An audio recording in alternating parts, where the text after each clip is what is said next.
Okay, so the trekking begins. I reached the small town of Gnesta, which is, well, behind me over there. I think you should see it if the sun doesn't glare anything up here. By train, had lunch there and started the walk. We've just reached a nice little church, which is in the background there somewhere. And I've just made a quick stop to adjust the clothing and so on. After 10-15 minutes you get warmed up and adjust the clothing, the pack, shoes and so on, and then the trek goes on. It's about 12:30 today. The weather is very nice and the trek will move on into that direction, rounds the hill and then away to the north. I'm not sure if you're able to see. I could try and zoom something in here. Well, anyway, just beyond the telephone post you may see an orange sign, and orange is the sign of the Sörmlandsleden, the Sörmland trail. So it's marked by orange signs and the letter S on occasion. The Sörmland trail is the first in Sweden that was an organized trail. It's run by volunteers, and it's approximately 1,000 kilometers in length. I'll be showing a map of the entire trail as well, either before this or after this section of the video. So, moving on.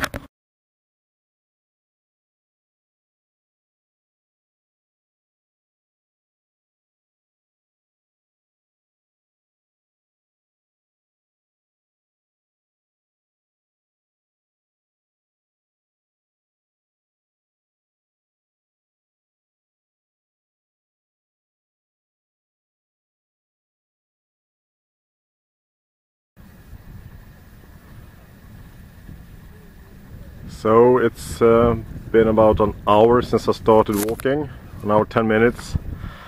So it's time for a little break. I usually walk in about 50 to 60 minutes, take a 10-minute break, stretch out and so on. The trail had some signs which pointed to a view, and figure it's as good a place as any to break on. Over there in the distance, I'm not sure how much you can see, is Gnesta, where I started. We have a nice camping ground down there, nice beach, looks very inviting, at least when it's a little bit warmer in the water.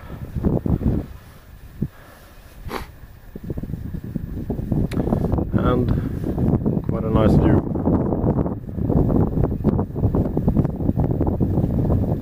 So, 10-minute break and then I'll get moving again.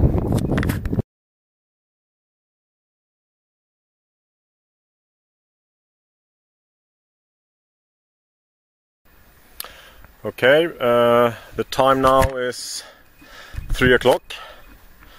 So I've been walking for about 2.5 hours since the start. And well, everything's gone really well. The weather is fantastic. As you can see, I now only have a short sleeve nylon on me. Once I got into the woods, where the air is still, there's no wind, I took off the windbreaker jacket. And we have come here. We're walking along the Långberget, the long mountain.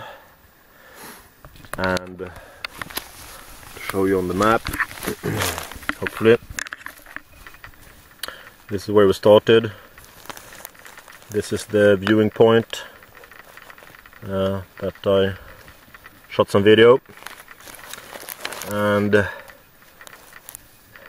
we are now here. So going down the mountain, crossing the road down there, continuing up, then making a left up to that mountain called Fräkensjöberget. So I figure about another hour until I'm up there, depending on the terrain and so on. So it will be nice to get up there and prep for camp.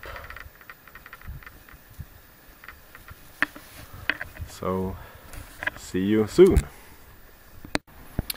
So here we are, the joining connection, stage 13.1 has now met up with Sörmlandsleden proper, and not sure how much you can see, but that way to the left in the picture is west, which I will be heading up to the viewing point and look at campsites up there. Järna is to the east. That's my hopefully my final destination for this trek.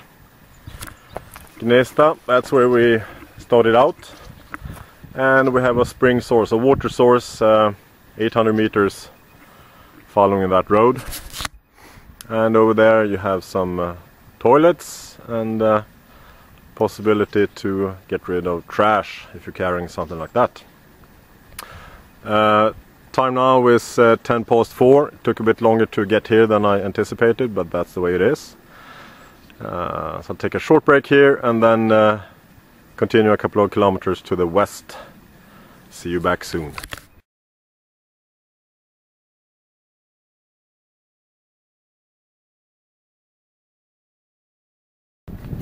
So I've reached the final destination for this day, the first day.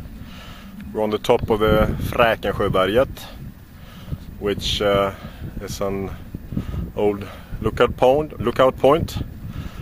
I saw some signs below which said that this has been a known lookout point since about 1905.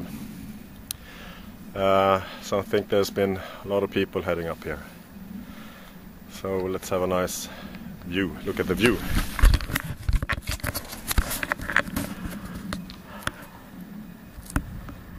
I hope you'll be able to see something. This is towards the north. As you can see, there are some trees in Sweden. And I believe that far away on the distant horizon is Gnesta. Let's see if I can find the right spot. Oh, somewhere over there. So that's where I started off from at 12:30. I'll be sleeping. The cliff has a drop-off point. I'll zoom out. There's a drop-off along this line with a wind shelter. See from here, just below the drop-off. So I'll make camp down there, nice and protected from the wind. So that's next, setting up camp. Take a look at the water, see if I can have enough to cook dinner and stock up on fresh water. There's a spring about 400 or 500 meters away from here. And then it's relax time. Okay, bye for now.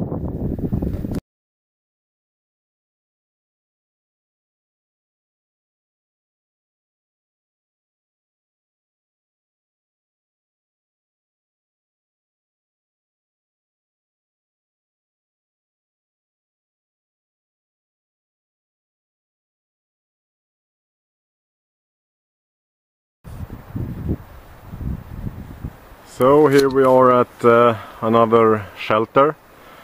This is the original spot where I had planned to spend the first night, and it's got a nice view, a small lake.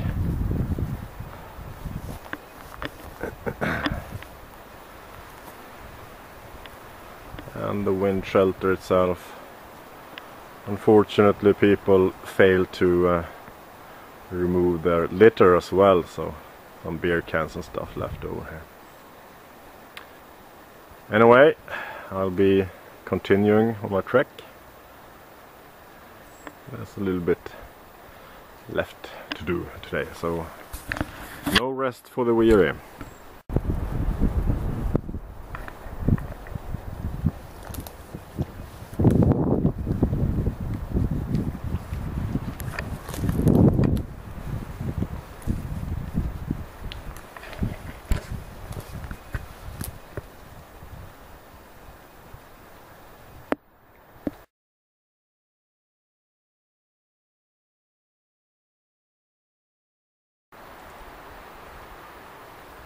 Well, here I am having a little bit longer lunch break. Not that hungry, since I'm stuffing in snacks and water along the road, along the trek. But it's time for a little bit longer break. And as you might see, you can perhaps figure out my position, which is down in my new EDC Hammock from UK Hammocks. Great little hammock that serves many purposes, different purposes. An emergency hammock. This is obviously something that you can sleep in, but I don't know how much sleep you will get, but it's possible. And I think the more common purposes uses is like this, a quick break, and you can rig it like this, like a normal hammock. You can also rig it more like a chair. So if you put the head end around the tree pretty high up, as high as you can reach, and attach the foot end about 60-70 centimeters above ground, the result is a chair basically, which you sit in, lean back in, and have your feet on the ground on both sides of the string, of the cord. And it's pretty much impossible to not start swinging back and forth. So I hope I'll be able to set that up at the campsite, which is a few hours away still. The EDC hammock directly from the shop comes with paracord, and it's rated to 85 kilograms, which in my case is not quite enough. So I asked Matt at UK Hammocks to replace that with Dynacord, and I also asked for tree straps, short tree straps, 40 centimeters long, with sewn loops at both ends, because I wouldn't feel comfortable only using Dyneema cord around the tree if I were to use it like this with my weight in it. Another use for it is as an equipment stowage space, so I've rigged this under my hammock and put down all my gear in it. The EDC has zips, a zip lock, so you can close it up so you don't have animals or whatever trying to reach in.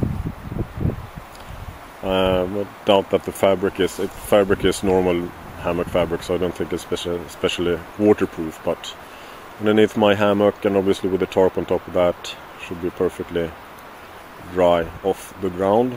And easy to reach, easy to get to different things that you might want during the night.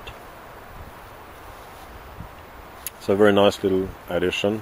this is something that I will most likely bring with me on just about any time, not only when I'm trekking like this, but shove it in a backpack if you're going on a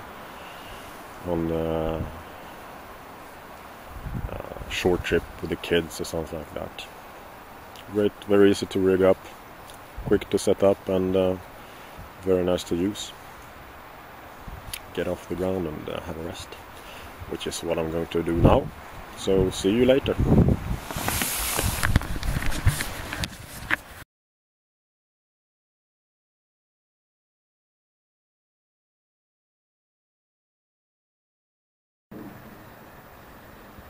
Okay, welcome to campsite number 2. Well, not much to say. Nice location, a small lake, Lilla Horssjön. That's the wind shelter where I'm preparing dinner at the moment. Out on a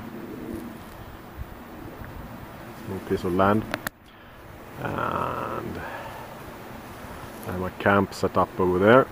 We'll go have a quick look at that later on. Getting here, had some lots of climbing, going up those hills on the other side, and then back down again on this side. Steep inclines, but getting up there and seeing the shelter on this side felt good. The body is quite sore. So tomorrow I'll be taking a short route back home, according to my body, and also that I'd like to get home to my lovely wife and the nice cheeses that she's brought back from Italy. Okay, let's go have a look at the well, this is about the view from the hammock. Could be worse. I'm behind these two rock formations. The wind is coming from the other side, so I picked down the tarp a bit. Also slight forecast of slight rain tonight, so when I'm going to bed I'll remove the poles and close down this side as well. Tinkered a bit with the setup to try and get it as perfect as I can, and again the EDC hammock slung up beneath, ready for my equipment for the night. Have to admit that even if it's only about 5:30, I'm longing for the hammock and the downy coziness in there, so I'll try to hold out after dinner, get some hot food in the stomach, read a book, but I think it's going to be an early night tonight. Perhaps get an early start tomorrow. Well, I'll try and see if I'll find the energy tomorrow to demonstrate the EDC in that chair mode that I talked about. Very comfortable way of stringing up that hammock. Very happy with that addition to the hammock fleet. Okay, so I'll be having dinner and not much else going on this afternoon. Resting, relaxation and sleep. So see you next time. Good morning, it's about 8 o'clock. After my second night out, there's been some light rain tonight, and otherwise it's a nice morning. Clouds still, but we'll see what happens with those during the day. And everything is packed up. I had my breakfast, done all my morning things. Hope this isn't shaking too much, and so on. So it's time to get cracking. As usual, always check the sites, the campsite, so don't leave anything on the ground, in the trees and so on. Everything is secured to the backpack. The tarp, which is bit wet, goes on top of the pack today, under the lid. That's the dry patch where I've been sleeping. Had a great night. Woke up at 5 o'clock, listened a little bit to the drizzle, fell asleep again, woke up at about 20 past 6. And that's the shelter. And the final view of the small lake, Lilla Horssjön.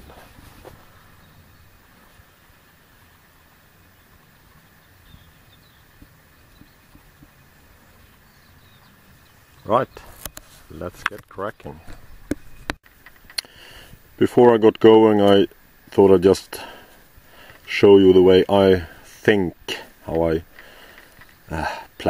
but how I try to stay in control of where I am when I'm trekking. This is the shelter where I'm now. And what I do is I think of about 3 prominent features that I'll be passing by. I'm going back out to the trail, coming down to a lake, so that's feature 1. Feature 2, not sure how much you can see of it, is just after the lake. I'll be going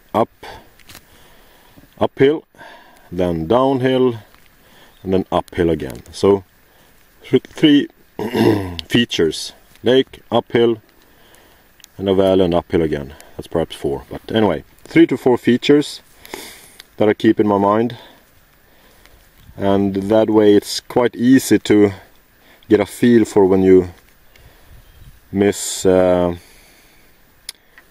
you go wrong someplace. It happens. You zone out, you perhaps have a trek along a road and you look at the road and you miss when you get out, should leave the road and so on. So it's a good thing to have a picture in your mind, the nearest distance. 3 to 4 prominent features. That's at least how I do it. Okay, now it's time to move on. So I found this little guy, which looks like a snake, and I'm no expert, but I think this is actually a lizard, a legless lizard. In Sweden there are 2 types of snakes. One is venomous, the other one is not. And I believe that this is instead a kopparödla, or a copper lizard, a legless lizard, who is a bit tired, resting up here. So we'll leave him alone and keep moving on. Okay, I've walked along the lake, which you can see perhaps down there, and reached the peak of the first hill that I talked about on the map. We came up this distance, this way, this path, and a small cluster of rocks. So this is, I just wanted to show you one example where it's a little bit easy to make a mistake when you're on the trail. Since you came this way, it's pretty natural, and especially on these rocks, you see that the moss is a little bit worn. It's easy to just keep on trucking, when in actuality, boom, that's where you should be going. So again, it's always nice to have that mental image of the map, because if I were to head down here again, I would probably reach the lake. You can just see it down there between the trees, maybe, and that would feel wrong, and I would look at the map and I would see that it was wrong, and I would have to head back up here again. Always go back to the last known position, or you know you were on the right track if you get lost. So hill number 1 completed. Down this hill and up another one, and when I get up top there, I'll bring out the map and take another look at it. See ya. Okay, I reached this point, which is where I will leave the sort of Sörmlandsleden proper, which continues on in that direction easterly for about 10.5 kilometers before reaching Järna, the city of Järna over there. I'm bugging out and will go down to Mölnbo and hop on the train back home. That's, well, about 1 hour, I think. No, about 2 hours. 2 hours of walking. Okay, talk to you later.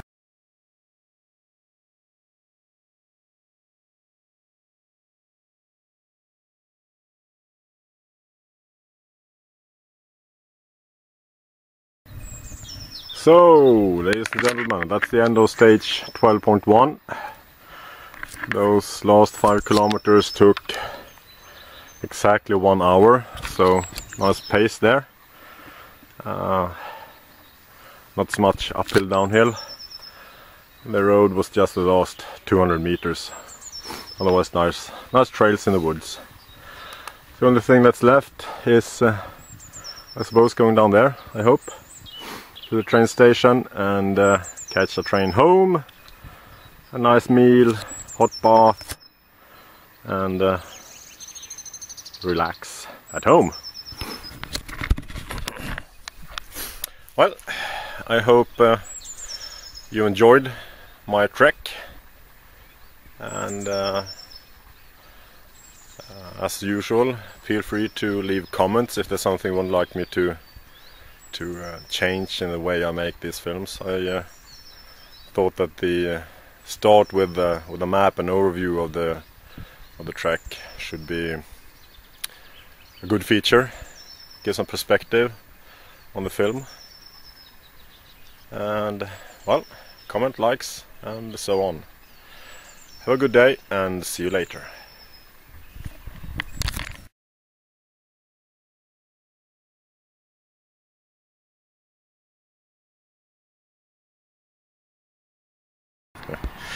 Well, hi and welcome. I promised that I'd make an attempt at showing the EDC hammock in the lounge chair position as well. And it's time to do that. This is the day after I finished the trek. So it's a beautiful day, sunshine and a lot of birds. We're not out at the location where I was walking. This is closer to where we live. So I have rigged everything up, including my wife. Say hi to the audience. Hi. Hi, okay. A reluctant participant. Anyway, the launch mode, basically you make a low-ish point at the trees and go up as high as you can, basically, on the other one, on the other end. And with this Dyneema cord I'm making usual slip knots, but since the cord is very slippery, those knots have a tendency to open themselves. So just find a stick, insert into the loop, and everything is safe and nice. So no worries there. And what do you think about this? Is it comfortable? It is comfortable, relaxing, and I'm enjoying it. Excellent. She also made a comment which is quite true. She said that when you're out walking, it's nice to raise your feet up. When you're resting, it's nice to lift up your feet, get your feet up high, and let the blood flow away from the feet. So we thought about that a little bit, and I think the thing to do then is to set the hammock up more in a normal vertical position, horizontal position, but have one end close to the tree, to one tree, and basically lie in the hammock and lean the feet up against the tree. Should be possible to do that. So the EDC Hammock, a very nice addition to the fleet. Lightweight, very easy to bring with you even if you're just out for a walk. As you can see, it is very comfortable, relaxing, and there's a little bit of swing going on. It's almost impossible to sit still here. You want to do the swing thing. Let's see the swing thing. There you go. Okay. So that should be that, and with that said, I think that this will probably be the end of the film. We'll see what happens when I edit everything together. I hope you have enjoyed the film and my trek and everything in it. See you later. Bye bye.